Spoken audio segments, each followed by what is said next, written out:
গতকাল হাজিরা দিয়েছিলেন ছোট ছেলে। তবে এই পুরনিয়োগ দুর্নীতি মামলায় জিজ্ঞাসাবাদের জন্য মদন মিত্রের স্ত্রী অর্চনা মিত্র এবং তার বড় ছেলে তাদেরকেও কিন্তু ডেকে পাঠিয়েছিল ইডি। আর আজই শেষ হচ্ছে সেই ডেডলাইন। ব্যাংকের নথি নিয়ে আসতে বলা হয়েছে মদন মিত্রের বড় ছেলে স্বরূপ মিত্রকেও। গতকালই ইডির ডাকে সিজিও কমপ্লেক্সে হাজির হয়েছিলেন মদন মিত্রের ছোট ছেলে শুভরূপ। প্রায় 9 ঘন্টা তাকে জিজ্ঞাসাবাদ করা হয়। ম্যারাথন জিজ্ঞাসাবাদের পর সিজিও কমপ্লেক্স থেকে বেরিয়ে আসেন তিনি। তবে ক্যামেরার সামনে মুখ খুলতে চাননি শুভরূপ মিত্র।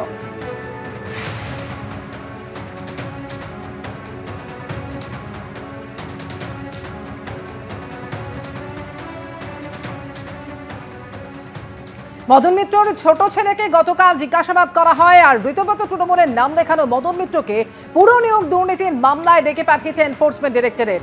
14 জুলাই তার স্ত্রী এবং 2 ছেলেকেও নোটিশ পাঠায় ইডি। আর তার পরের দিনই শিবির মধ্যে ঋতব্রত তৃণমূলে চলে যান কামারহাটির বিধায়ক। ইডির তলবে এরপর বুধবার সিজিও কমপ্লেক্সে হাজিরা দিলেন মদন মিত্রের ছোট ছেলে।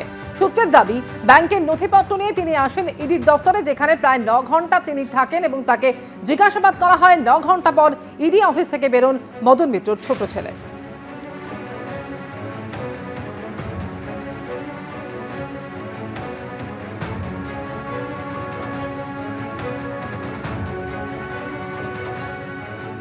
দাদা কি বলবেন? এত ঘন্টা এরা শেষে কি কথা হলো দাদা? অ্যাকাউন্ট নিয়ে কোনো কথা হয়েছে, ট্রানজাকশন নিয়ে বা কোনো কিছু নিয়ে? দাদা ইডির আধিকারিকরা কি সন্তুষ্ট আপনার উত্তরে? দাদা যদিও মদন মিত্র তার বিরুদ্ধে ওঠা সমস্ত অভিযোগ অস্বীকার করে বলছেন তিনি কোনোদিনও কারোর জন্য চাকরি সুপারিশ করেননি। শোনাবেন। আমার বলেছে আমি নাকি বেআইনি চাকরি দিয়েছি পৌরসভায়। বিধানসভা ভোটে তৃণমূলের ভরাডুবির পর তৃণমূল যখন ভেঙে চুরমার, তখনও মমতা বন্দ্যোপাধ্যায়ের পাশেই ছিলেন মদন মিত্র। কিন্তু পুর নিয়োগ দুর্নীতির মামলায় স্ত্রী এবং 2 ছেলেকে ইডির নোটিশের পরই রাতারাতি ছবিটা বদলে যায়। 14 জুলাই মদন মিত্রের স্ত্রী এবং 2 ছেলেকে তলব করে নোটিশ পাঠায় ইডি। আর সেই রাতেই মৃতপ্রত তৃণমূলের বিধায়ক সন্দীপন সাহার সঙ্গে দেখা করতে তার বাড়িতে পৌঁছে যান মদন মিত্র।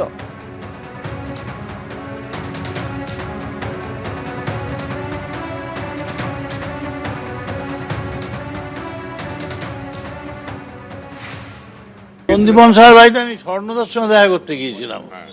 স্বর্ণদা অনেকদিন বাদে, কোনোদিন আসিস না, আড্ডা মারবো, ফিশ ফ্রাই খাওয়াবো, আয়, ঢুকে পড়লাম, দেখা হলো, কথা হলো। সন্দীপন সাহার বাড়িতে পৌঁছেছিলেন আগের দিন রাতে, আর পরদিন দুপুরে নিজেই গাড়ি চালিয়ে বিধানসভায় পৌঁছলেন মদন মিত্র। তারপর চলে গেলেন শটান বিরোধী দলনেতা ঋতব্রত বন্দ্যোপাধ্যায়ের ঘরে।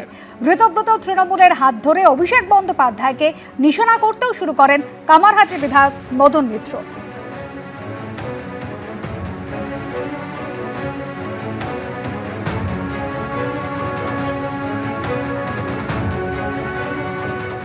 ওই অভিষেক ব্যানার্জিকে দিয়ে বিজেপিকে হারানো যাবে না। ওই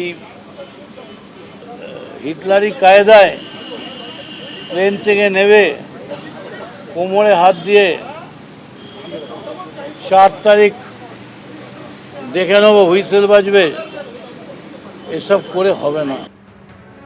মমতা বন্দ্যোপাধ্যায় দীর্ঘদিনের সঙ্গে মদন মিত্রকে 21শে জুলাইও দেখা যায় ঋতব্রত তৃণমূলের মঞ্চে।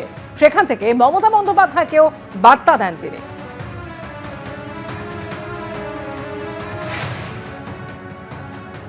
আজকের এই 3 টুকরোর জন্য কে দায়ী?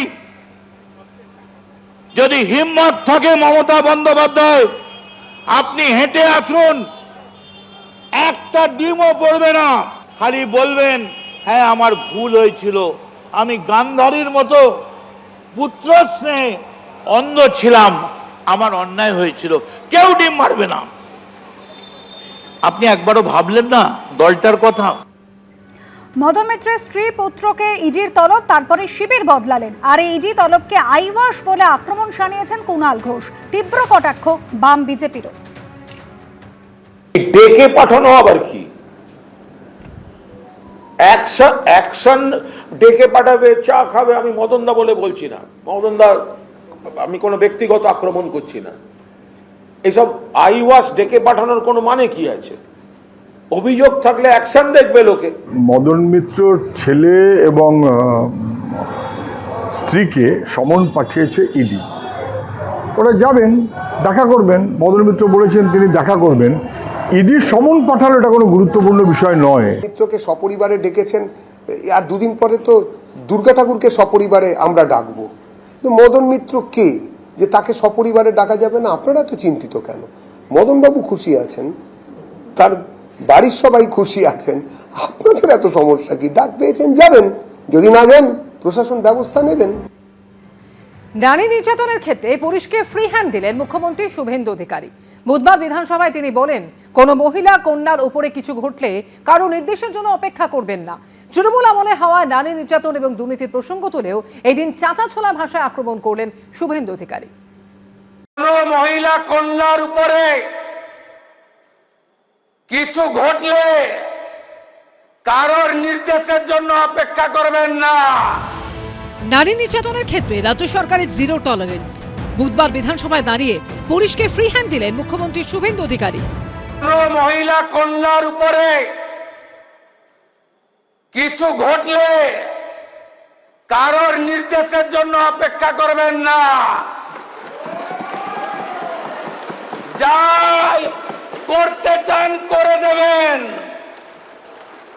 আপনাকে ঢাল হিসাবে প্রোটেক্ট করবে রাজ্যের মুখ্যমন্ত্রী। তৃণমূল আমলে ঘটা নারী নির্যাতনের একাধিক ঘটনার উল্লেখ করে প্রাক্তন মুখ্যমন্ত্রী মমতা বন্দ্যোপাধ্যায়কে চাঁচাছোলা ভাষায় আক্রমণ শানালেন বর্তমান মুখ্যমন্ত্রী। অপরাজিতা বিলের সময় মনে আছে আমার বক্তৃতা,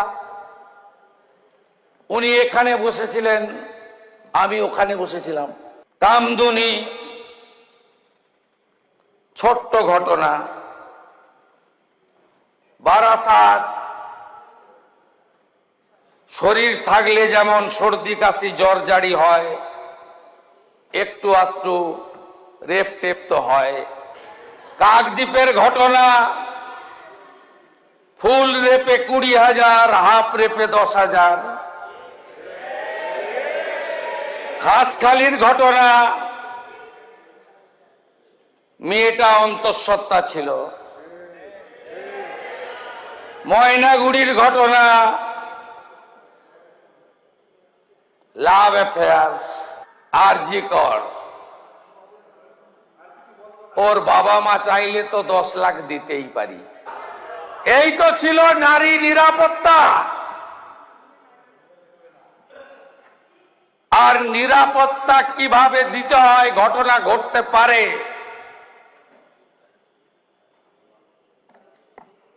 ঘটনা ঘটলে তাকে কিভাবে মোকাবিলা করতে হয়, বারুইপুরের একরত্তি ছোট্ট মেয়ে প্রমাণ করে দিয়েছে এই সরকার। একের পর এক নারী নির্যাতনের ঘটনা ঘটছে। গত মানে 2 মাসে যা হয়েছে ভয়ঙ্কর। এর আগে যে সামাজিক বিকৃতি যা ছিল, পুলিশ ব্যবস্থা নিয়েছে, দোষীকে গ্রেফতার করেছে, একের পর এক কেসে দ্রুত তদন্ত শেষ করে ফাঁসির আদেশ, যাবজ্জীবন এসব হয়েছে। মুখ্যমন্ত্রীর গলায় শোনা গেছে হুঁশিয়ারির সুর। 25 তারিখে ক্যাগের রিপোর্টগুলো তো প্লেস হবেই। পরবর্তী সেশনে আমরা ক্যাগের রিপোর্ট নিয়ে ডিসকাশন এবং তার যে রেকমেন্ডেশন রয়েছে তার উপরে সিদ্ধান্ত করব, এবং যেখানে যেখানে দুর্নীতির প্রামাণ্য ক্যাগ ধরবে আমরা মহামান্য রাজ্যপালের কাছে সুপারিশ করব, তিনি মুখ্যমন্ত্রী হন, মন্ত্রী হন, আর যে যত বড় নেতাই হন, তার বিরুদ্ধে এফআইআর করার জন্য আমরা রাজ্যপালের কাছে সুপারিশ করব। মুখ্যমন্ত্রীর এই যে দেখে নেব, তদন্ত করছি, খুলো, এটা হচ্ছে মিসড কল। অর্থাৎ যারা যারা আরো আছেন তদন্তে তারা চলে আসুন, তাহলে আমি বাঁচিয়ে দেবো, নইলে আমি পুলিশ, সিবিআই, ইডি এসব পাঠাবো। ওনার হুমকি মিসড কলে পরিণত। উনি বিধানসভায় দাঁড়িয়ে যাদের যাদের বিরুদ্ধে বলেছেন, প্রেস কনফারেন্সে, নবান্নে বা অন্য কোথাও যাদের বিরুদ্ধে বলেছেন, আগে তাদের বিরুদ্ধে অ্যাকশন নিন, তারপর ওনার কথার বাস্তবতা আমরা বুঝবো। শেষ অবধি কি উঠে আসে, সরকার কি করে, কি ব্যবস্থা নেয়, সেদিকেই নজর রাজ্যবাসীর। আশাবুল হোসেন, উজ্জ্বল মুখোপাধ্যায় ও রঞ্জিত হালদারের রিপোর্ট, এবিপি আনন্দ। ভাইপোপন্থী তৃণমূলের নামও নিশান পশ্চিমবঙ্গে থাকবে না। বুধবার বিধানসভায় দাঁড়িয়ে এই ভাষাতেই আক্রমণ শানালেন মুখ্যমন্ত্রী শুভেন্দু অধিকারী। পাশাপাশি অভিষেক বন্দ্যোপাধ্যায়কে কার্যত তুলোধনা করলেন। বললেন, কি বলেছিলেন? ডিজে বাজাবেন? বাংলার লোক ডিজে বাজিয়ে দিয়েছে। পাল্টা জবাব দিয়েছে কালীঘাট তৃণমূল। এই ভাইপোপন্থী তৃণমূলের নাম নিশান পশ্চিমবঙ্গে থাকবে না। আমার দায়িত্ব। 21-এর মঞ্চ থেকে মুখ্যমন্ত্রীর নাম নিয়ে নিশানা করেছিলেন অভিষেক বন্দ্যোপাধ্যায়। সেই বক্তৃতার প্রসঙ্গ টেনে বিধানসভা থেকে ডায়মন্ড হারবারের সাংসদকে তুলোধনা করলেন মুখ্যমন্ত্রী শুভেন্দু অধিকারী। বিজেপি সরকার 21শে জুলাই আটকাতে পারলেন, শুভেন্দু অধিকারী 21শে জুলাই আটকাতে পারলেন, অমিত শাহ 21শে জুলাই আটকাতে পারলেন। ফলতার মতো দূরবীন লাগবে খুঁজতে, দূরবীন লাগবে। কালকে অনেক বড় বড় কথা বলেছেন, আয় শুভেন্দু অধিকারী, আয় অমিত শাহ। কি বলেছিলেন? ডিজে বাজাবেন। 4 তারিখে অমিত শাহ যেন রাজ্যে থাকে। ডিজে বাজিয়ে দিয়েছে বাংলার লোকেরা। অভিষেক বন্দ্যোপাধ্যায়ের উদ্দেশ্যে রীতিমতো চ্যালেঞ্জ ছুড়ে দিয়েছেন মুখ্যমন্ত্রী। এই সরকার ভদ্র আছে বলে না এখনো এরকম প্যান্টের পকেটে হাত ঢুকিয়ে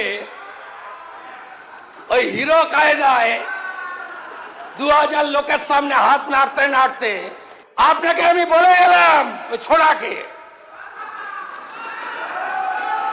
প্রতিষ্ঠিত চোর। ভিতরে থাকবেন কি বাইরে থাকবেন ভবিষ্যৎ বলবে। যেখানেই থাকুন ডায়মন্ড হারবারে লড়ুন।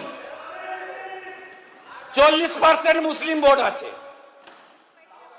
তারপরেও আপনাকে যত ভোটে জিতেছেন তত ভোটে যদি হারাতে না পারি মিলিয়ে নেবেন আপনি। আপনার অবস্থা ওই সকল পুষ্পার থেকেও খারাপ হবে। ভোটে লড়ুন, কোথায় থাকবেন দেখবেন। অভিষেক ব্যানার্জি এই হাউসের সদস্য নন, অথচ তাকে আক্রমণ করে বা তাকে লক্ষ্য করে যেভাবে মুখ্যমন্ত্রী ভাষণ দিয়েছেন, তো স্পিকারের তো উচিত একদিন জবাবি ভাষণ দিতে অভিষেক বন্দ্যোপাধ্যায়কে বিধানসভায় আমন্ত্রণ জানানো। এটা কোন রীতি? মঙ্গলে 21শে জুলাই ঋতব্রত শিবিরের মঞ্চ থেকে অভিষেক বন্দ্যোপাধ্যায়কে নিশানা করেছিলেন ফিরহাদ হাকিম।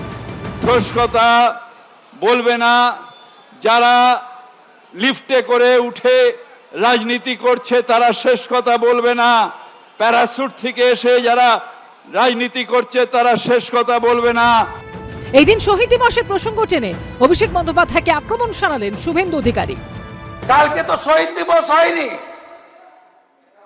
কেউ বলছেন ভাইপো প্যারাশুটে নেমেছে, আর ভাইপো বলছে নোট খাতা খুলে রাখো, 31-এ হিসাব হবে।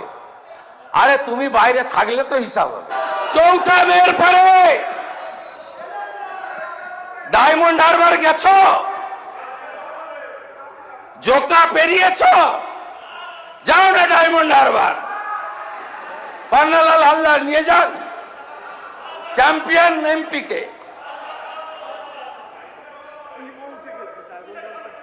যান নিয়ে। টেস্ট কেস হয়েছিল ফলতায় টেস্ট কেস। আরে আপনি এমপি, আঞ্চলিক দলের সর্বভারতীয় সাধারণ সম্পাদক, গরুর গাড়ির হেডলাইট, কোন ভোটে জিততে পারবেন না, কোন ভোটে। ওই লম্ফ জম্প। কখনো কালীঘাট তৃণমূল, কখনো ঋতব্রত তৃণমূল শিবির, তো কখনো মুখ্যমন্ত্রী শুভেন্দু অধিকারী। ঘরে বাইরে নিশানায় অভিষেক বন্দ্যোপাধ্যায়।